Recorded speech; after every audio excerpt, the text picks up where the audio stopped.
votimet jo vetëm nga ndonjë subjekt, por një numër i madh të deputetëve të subjekte politike, shihet që nuk ka ndonjë sinjal pozitiv apo një dritë e gjelbër që mund të rrjedhë deri tek votimi apo nxjerrja e ka sinjale që arrit ndonjë marrëveshje. Asnjë moment nuk kam vretur ndonjë hapësirë apo ndonjë mundësi që do të kishte ndonjë subjekt politik të ketë një rrethon për të krijuar një qëndrueshmëri të tillë.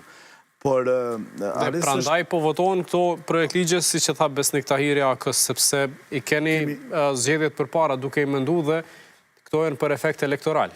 Për mbi pozën e këtyre diskutimeve dhe këtyre pikpamjeve, po shihet që kemi një qasje më të errët në atë aspektin e një rezultati që mund të kishte pasur Kosova në veçanti institucioni presidencës së Republikës Kosovës, që për fat nuk kemi një rrethon të tillë.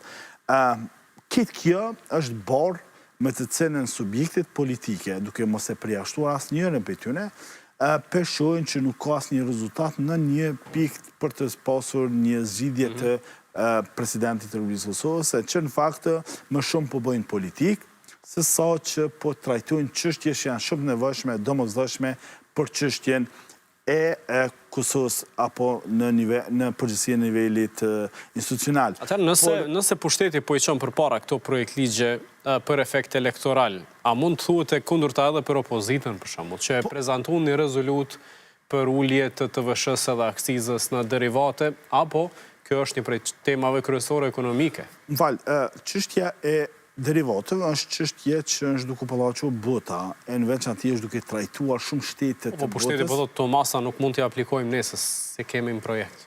Po pavarësisht e ka është nevoje qytetarë, se qytetarët të Republikës Kosovës është pavarësisht a ki projekte se ki projekt, nevoja qytetarëve është më e nevojshme se sa që ki planifikimin në një program apo një qeverisje. Nevojat mund të plotësohen edhe me një pakot 2.0 për përballje inflacionit që sot duke analizuar mirë pagën e 13, e që shumë sektore i nuk janë përfshirë, e që ata janë shumë të rëndësishme në dhënjes së kontributit edhe me performancë. Për shembull, kemi shumë kompani publike që nuk janë përfshirë, edhe lokale dhe qendrore që nuk janë përfshirë në rrugën e 13.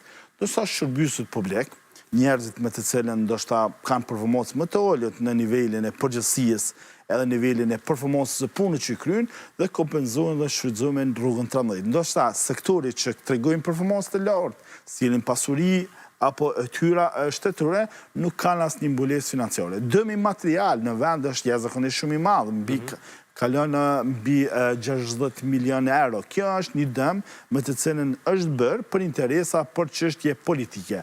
Që dua të ndoj ndoshta shumë më rëndësishme ky informacion.